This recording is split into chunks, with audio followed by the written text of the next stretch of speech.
Hi friends, ಎಲ್ರಿಗೂ ನಮಸ್ಕಾರ. ಏನು ಗೊತ್ತಾ ಫ್ರೆಂಡ್ಸ್, ನಾನಿವಾಗ ಒಬ್ಬರು ವಿಶೇಷ ವ್ಯಕ್ತಿ ಬಗ್ಗೆ ಹೇಳಕ್ಕೆ ಹೊರಟಿದ್ದೀನಿ. ಅವ್ರು ಎಷ್ಟು ವಿಶೇಷ ಅಂತ ಸ್ಟೋರಿ ಕೇಳಿ ಗೊತ್ತಾಗತ್ತೆ. ಒಬ್ಬರನ್ನ ಯಾವ ಮಟ್ಟಿಗೆ ಯಾಮರಿಸ್ಬೋದು ಅಂತ ಈ ವ್ಯಕ್ತಿನ ನೋಡಿ ಕಲಿಬೇಕು. ಬಟ್ ಯಾಮಾರೋರಿದ್ರೆ ಯಾಮರಿಸ್ತಾರೆ. ನನಗೆ ಗೊತ್ತಿದ್ರೂ ಸಹ ಅವ್ರು ಯಾಮರಿಸ್ತಾ ಇದ್ದಾರೆ ಅಂತ ಗೊತ್ತು. ಆದರೂ ಏನೂ ಗೊತ್ತಿಲ್ಲದೆ ಇರೋಳ ಥರ ನಾನು ನೋಡೋಣ ಇನ್ನೂ ಎಷ್ಟು ಯಾಮರಿಸ್ತಾರೆ, ಏನು ಮಾಡ್ತಾರೆ ಅಂತ ವೆಯ್ಟ್ ಮಾಡ್ತಾಯಿದ್ದೆ. 8 ವರ್ಷದಿಂದ ಪರಿಚಯ ಇವ್ರು ನನಗೆ. ಹೆಸರು ಬೇಕು ಅಂದರೆ ನನಗೆ ಕಮೆಂಟ್ ಮಾಡಿ, ಲಾಸ್ಟಲ್ಲಿ ನಾನು ಮೆನ್ಷನ್ ಮಾಡ್ತೀನಿ ಹೆಸರನ್ನು. ಅವ್ರ ಹೆಸರು, ಪುಣ್ಯಾತ್ಮನ ಹೆಸರು ಏನು ಅಂತ. ಫ್ರೆಂಡ್ ಅಂದರೆ ಕಷ್ಟ ಅಂತ ಇದ್ದಾಗ ಫ್ರೆಂಡ್ಶಿಪ್ಪಲ್ಲಿ ಹೆಲ್ಪ್ ಕೇಳೋದು, ಅಮೌಂಟ್ ಇದ್ದರೆ ಕೊಡು, ರಿಟರ್ನ್ ಕೊಡ್ತೀನಿ, ಅವೆಲ್ಲ ಕಾಮನ್ನು ಆಯಿತಾ. ನಾನು ಅದೇ ಥರ ಕೇಳ್ತಾ ಇದ್ದೆ. ಬಟ್ ಆ ಮನುಷ್ಯ ಕೊಡ್ತೀನಿ ಎಲ್ರಿಗೂ ಹಿಂಗೆ ಯಾಮರ್ಸೋದು ಅನ್ಸುತ್ತೆ, ಗೊತ್ತಿಲ್ಲ. ಬಟ್ ಕೊಡ್ತೀನಿ ಅಂತ ಹೇಳಿ ಯಾಮರ್ಸ್ಕೊಂಡೇ ಬಂದರು 8 ವರ್ಷದಿಂದ. ಪರವಾಗಿಲ್ಲ, ₹1 ಬಿಚ್ಚಲಿಲ್ಲ. ಓಕೆ ಅಂದ್ಬಿಟ್ಟು ಸುಮ್ಮನಾದೆ. ಮತ್ತು ನನಗೆ ಮಧ್ಯದಲ್ಲಿ ತುಂಬ ಹುಷಾರಿರಲಿಲ್ಲ. ಹೀಗೆ ಅಪೆಂಡಿಕ್ಸ್ ಆಗಿ ಅದು ಸ್ವಲ್ಪ ಫೈನಲ್ ಸ್ಟೇಜ್ ಇತ್ತು. ಸರಿ, ಆ ಮೂಮೆಂಟಲ್ಲಿ ನನಗೆ ಕೋಪ ಬಂದಿದ್ದು ಒಂದೇ ವಿಚಾರ, ಯಾವಾಗ ಬೇಕಾದ್ರೂ ಯಾರಿಗಾದ್ರೂ ಮೋಸ ಮಾಡಲಿ ಪರವಾಗಿಲ್ಲ, ಬಟ್ ಹೆಲ್ತ್ ವಿಚಾರದಲ್ಲಿ ಯಾರು ಇಲ್ಲ, ಇದೆ ಅಂದರೆ ಇದೆ ಅಂತ ಹೇಳಬೇಕು, ಇಲ್ಲ ಅಂದರೆ ಇಲ್ಲ ಅಂತ ಹೇಳಬೇಕು. ನಾವೇನು ಅವ್ರಿಗೆ ಕೊಟ್ಟು ಬಿಟ್ಬಿಟ್ಟಿರಲ್ಲ ಆಯಿತಾ, ಹೆಲ್ಪ್ ಅಂತಲೇ ಕೇಳೋದು. ಬಟ್ ಅದನ್ನು ಒಬ್ರಿಗೆ ಆಟ ಆಡಿಸಿ ಖುಷಿ ಪಡೋದ್ರಲ್ಲಿ ಅವ್ರಿಗೇನು ಸಿಗುತ್ತೋ ಗೊತ್ತಿಲ್ಲ. ಸರಿ ಅಂತ ಹೇಳ್ಬಿಟ್ಟು ಅವಾಗ ಕೇಳಿದ್ದಕ್ಕೆ ನೀನು ಹೋಗಿ ಹಾಸ್ಪಿಟಲ್ಗೆ ಅಡ್ಮಿಂಟ್ ಆಗು, ನಾನು ಹಾಕ್ತೀನಿ, ನಿನ್ಗೆ ಯಾಕೆ ಅಂದರು. ಹೋಗಿ ಅಡ್ಮಿಂಟ್ ಆದೆ, ಆಪ್ರೇಷನ್ ಆಯಿತು, ಎಲ್ಲ ಆಯಿತು. ನನಗೆ ಜ್ಞಾನ ಬಂದಮೇಲೆ ನೋಡಿದ್ರೆ ಅಮೌಂಟೇ ಬಂದಿಲ್ಲ. ಮಾರನೇ ದಿವಸ ಡಿಸ್ಚಾರ್ಜ್ ಮಾಡಬೇಕು. ಅಮೌಂಟ್ ₹1 ಇಲ್ಲ. ಬಟ್ ಯಾರೋ ಪಾಪ ಪುಣ್ಯಾತ್ಮರು ಫೋನ್ ಮಾಡ್ತಿದ್ದಂಗೆ ಅಮೌಂಟ್ ಹಾಕೋರು, ಡಿಸ್ಚಾರ್ಜ್ ಮಾಡಿಸ್ಕೊಂಡು ಬಂದಿದ್ದು ನನ್ನ. ಅಂದರೆ ಈ ಥರ ದಯವಿಟ್ಟು ಯಾರಿಗೂ ಮಾಡಬಾರ್ದಲ್ವಾ. ಇದೆ ಅಂದರೆ ಇದೆ ಅನ್ನಲಿ, ಇಲ್ಲ ಅಂದರೆ ಇಲ್ಲ ಅನ್ನಲಿ. ಇಲ್ಲ ನಾವೇನು ಅವ್ರಿಗೆ ಕೊಟ್ಟು ಬಿಟ್ಬಿಟ್ಟಿರಲ್ಲ. ಬಟ್ ನೋಡೋಣ ಅಂತ ಹೇಳ್ಬಿಟ್ಟು ಇವಾಗ ಮತ್ತೆ ನನ್ನ ಕಾಂಟ್ಯಾಕ್ಟೇ ಬಿಟ್ಬಿಟ್ಟಿದೆ. ಬೇಕು ಅಂತ ಹೇಳ್ಬಿಟ್ಟು ನನಗೇನು ದುಡ್ಡಿನ ಅವಶ್ಯಕತೆ ಇರಲಿಲ್ಲ. ಬಟ್ ನೋಡೋಣ ಕೊಡ್ತಾರಾ ಇಲ್ಲ ಅಂದ್ಬಿಟ್ಟು, ನನಗೆ ದುಡ್ಡು ಬೇಕು, ಅಮೌಂಟ್ ಬೇಕು, ಕಷ್ಟ ಇದೆ ನನಗೆ, ಕೊಡು ಅಂತ ಮತ್ತೆ ಇದು ಮಾಡಿದೆ. ನೋಡೋಣ ಏನು ಮಾಡ್ತಾರೆ ಅಂತ. ಆವತ್ತು ಹಿಂಗೆ ನನ್ನ ಮಗಳು ಬರ್ತಡೇ ಇತ್ತು. ಸೊ ಕೊಡ್ತೀನಿ ನಾನು, ನೀನು ಹೋಗು ಅಂದ್ಬಿಟ್ಟು ಇನ್ನು ½ ಅವರ್. ಫ್ರೆಂಡ್, ಒಂದು ಫೋನ್ ಪೇ ಮಾಡೋಕ್ಕೆ ಎಷ್ಟೊತ್ತಾಗ್ಬೋದು ಹೇಳಿ ನೋಡ್ತೀನಿ. ಏನು 5 ನಿಮಿಷ 10 ನಿಮಿಷ ಹೋಗಲಿ, ½ ಅವರ್ ಆಗುತ್ತಾ? 2 ಸೆಕೆಂಡಲ್ಲಿ ಹಿಂಗೆ ಮಾಡ್ಬೋದು, 2 ನಿಮಿಷದಲ್ಲಿ ಮಾಡಿಬಿಡ್ಬೋದು ಫೋನ್ಪೇ.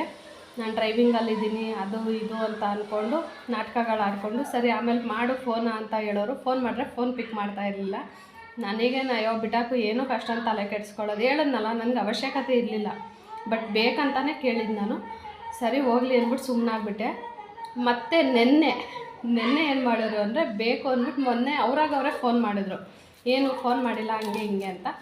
ಸರಿ ಇಲ್ಲಪ್ಪ, ನೀನು ದುಡ್ಡು ಬೇಕು ಅಂದರೆ ಹಾಕಿಲ್ಲಲ್ಲ, ಇವಾಗೇನೆಲ್ಲ ಪ್ರಾಬ್ಲಮ್ ಸಾಲ್ವ್ ಆಗಿದೆಯಲ್ಲ, ನೀನು ಅವತ್ತು ತಾನೇ ಕೇಳಿದ್ರು. ಇಲ್ಲ ಈಗಲೂ ಬೇಕು ದುಡ್ಡು, ಹಾಕು ನನಗೆ ಅಂದೆ. ನೋಡೋಣ ಬೇಕಂತಲೇ ಕೇಳಿದ್ದು ನಾನು.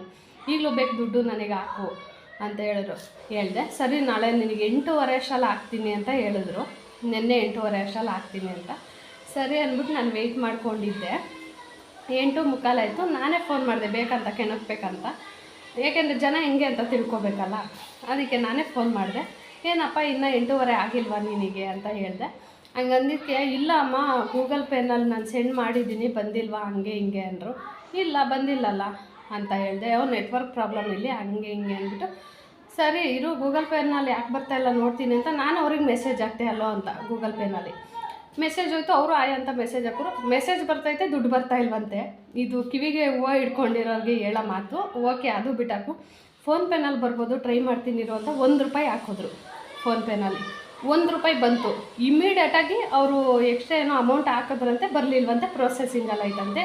ಓಕೆ ಪ್ರೊಸೆಸಿಂಗಲ್ಲಿದೆ, ಒಪ್ಕೊತೀನಿ. ಆ ಪ್ರೊಸೆಸಿಂಗಲ್ಲಿದ್ದರೆ ಆ ಮೆಸೇಜ್ ನಮಗೂ ಬರ್ಬೇಕು ತಾನೆ, ಫೋನ್ಪೇನಲ್ಲಿ ಪ್ರೊಸೆಸಿಂಗಲ್ಲಿ ಇದೆ ಅಂತ.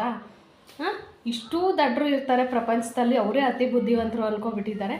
ನಾನು ಹೇಳೋದಿಷ್ಟೇ, ಅವತ್ತು ಹಾಸ್ಪಿಟಲ್ಗೆ ಹೋಗೋ ದಿನ ಇದೇ ಮಾಡಿದ್ದು.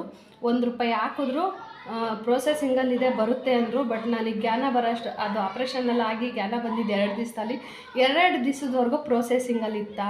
ನಾನು ಹೇಳೋದಿಷ್ಟೇ, ನಿಮಗೆ ಕೊಡೋ ಯೋಗ್ಯತೆ ಇದೆಯಾ ಕೊಡಿ. ಅಂದರೆ ಯೋಗ್ಯತೆ ಅಂದರೆ ನಾವೇನು ನಿಮಗೆ ಕೊಟ್ಟು ಬಿಟ್ಬಿಟ್ಟಿರಲ್ಲ, ಒಂದು ಹೆಲ್ಪ್ ಅಂತಲೇ ಕೇಳೋದು. ಕೊಡೋ ಯೋಗ್ಯತೆ ಇದ್ದರೆ ಕೊಡಿ, ಇಲ್ಲ ಬಿಟ್ಟಾಕಿ. ನಿಮಗೆ ಆ ಯೋಗ್ಯತೆ ಇಲ್ಲ ಅನ್ನೋದು ನಮಗೆ ಗೊತ್ತಿರುತ್ತೆ. ನಾನು ಹೇಳೋದಷ್ಟೇ, ನನಗೆ ಮಾಡಿದ್ರು ಅಂತಲ್ಲ, ಯಾರಿಗೂ ಅಟ್ಲೀಸ್ಟ್ ನನಗೆ ಯಾರೋ ಒಬ್ಬರು ಕೇಳ್ತಿದ್ದಂಗೆ ಕೊಟ್ಟರು ಓಕೆ. ಒಬ್ಬರು ಜೀವದ ವಿಚಾರದಲ್ಲಿ ಈ ಥರ ಆಟ ಆಡಬಾರ್ದು ಫ್ರೆಂಡ್. ಯಾರೇ ಆಗಲಿ, ನಿಮಗೆ ಅವ್ರ ಪುಣ್ಯಾತ್ಮನ ಹೆಸರು ಬೇಕು ಅಂತ ಹೇಳಿದ್ರೆ ಮೋಸ್ಟ್ಲಿ ಅವ್ರದ್ದು ಇನ್ನೂ 8 ವರ್ಷದಿಂದ ಪ್ರೋಸೆಸಿಂಗಲ್ಲೇ ಇದೆ ಅನಿಸುತ್ತೆ. ಇನ್ನೂ 1000 ವರ್ಷ ಆದರೂ ಅವ್ರದ್ದು ಪ್ರೋಸೆಸಿಂಗಲ್ಲೇ ಇರುತ್ತೆ. ಅವ್ರು ಮುಂದಿನ ಜನ್ಮ ಬಂದ್ರೂ ಪ್ರೋಸೆಸಿಂಗಲ್ಲೇ ಇರುತ್ತೆ ಅವ್ರದ್ದು ಅಮೌಂಟ್ ಸೆಂಡ್ ಆಗಿರೋದು. ಅದೇ ಹೇಳ್ತಾ ಇರೋದು ಏನಂದರೆ, ಒಬ್ಬ ವ್ಯಕ್ತಿ ಏನು 5 ನಿಮಿಷ ಆಗ್ತೀನಿ, ಇನ್ನು 5 ನಿಮಿಷ ಆಗ್ತೀನಿ, 10 ನಿಮಿಷ ಆಗ್ತೀನಿ, ಅರ್ಧ ಗಂಟೆ ಆಗ್ತೀನಿ, ಈ ಥರ ಕಥೆಗಳು ಯಾರಿಗೂ ಹೇಳಕ್ಕೆ ಹೋಗ್ಬೇಡ್ರಿ. ಯಾಕೆಂದರೆ ಯಾರ್ಯಾರು ಯಾವ್ಯಾವ ಪರಿಸ್ಥಿತಿಲಿ ಇರ್ತಾರೋ. ನಾನು ಹೇಳೋದು ಒಂದೇ ವಿಚಾರ, ನಿಮಗೆ ಆಗತ್ತಮ್ಮ ಅಂತ ಹೇಳಿ. ಯಾಕೆಂದರೆ ಅವ್ರ ಪ್ರಾಬ್ಲಮ್ ಇರೋದಕ್ಕೆ ಕೇಳಿರ್ತಾರೆ, ಆಯಿತಾ. ಈಗ ನೀವು ಕೊಡ್ತೀವಿ ಅಂತ ಹೇಳಿದಾಗ ನಿಮ್ಮ ಮೇಲೆ ಡಿಪೆಂಡ್ ಆಗಿರ್ತಾರೆ ಅವರು. ಇಲ್ವಾ, ಆಗಲ್ವಾ, ನಿಮಗೆ ಆ ಕೆಪಾಸಿಟಿ ಇಲ್ವಾ, ಇಲ್ಲ ನನ್ನ ಕೈಲಿ ಇವಾಗ ಯಾವುದೂ ಇಲ್ಲ ಅಂತ ಡೈರೆಕ್ಟಾಗಿ ಹೇಳ್ಬಿಡಿ. ಅದು ಬಿಟ್ಬಿಟ್ಟು ಈ ಥರ ಒಬ್ಬರು ಕಷ್ಟನ ಉಪಯೋಗಿಸ್ಕೊಂಡು ನೀವು ಖುಷಿ ಪಡೋದ್ರಲ್ಲಿ ಅರ್ಥ ಇಲ್ಲ. ದೇವ್ರು ಅನ್ನೋನು ಒಬ್ಬ ಇರ್ತಾನೆ, ಇವತ್ತಲ್ಲ ನಾಳೆ ಅದು ನಿಮಗೆ ತಿರುಗಿ ಬರುತ್ತೆ ಅಂತ ನಾನು ಹೇಳೋಕ್ಕೆ ಇಷ್ಟಪಡ್ತೀನಿ. ಬಟ್ ಆ ಪುಣ್ಯಾತ್ಮನ ಹೆಸರು ಬೇಕಂದರೆ ದಯವಿಟ್ಟು ಕಮೆಂಟ್ ಮಾಡಿ. ನಾನು ಲಾಸ್ಟಲ್ಲಿ ಆ ಪುಣ್ಯಾತ್ಮನ ಹೆಸರು ಏನು ಅಂತಲೂ ಹಾಕ್ತೀನಿ, ಮೆನ್ಷನ್ ಮಾಡ್ತೀನಿ ಇದ್ರಲ್ಲಿ ನಾನು. ನಿಮಗೆ ಬೇಕು ಆ ಪುಣ್ಯಾತ್ಮನ ಹೆಸರು ಅಂತ ಹೇಳಿದ್ರೆ.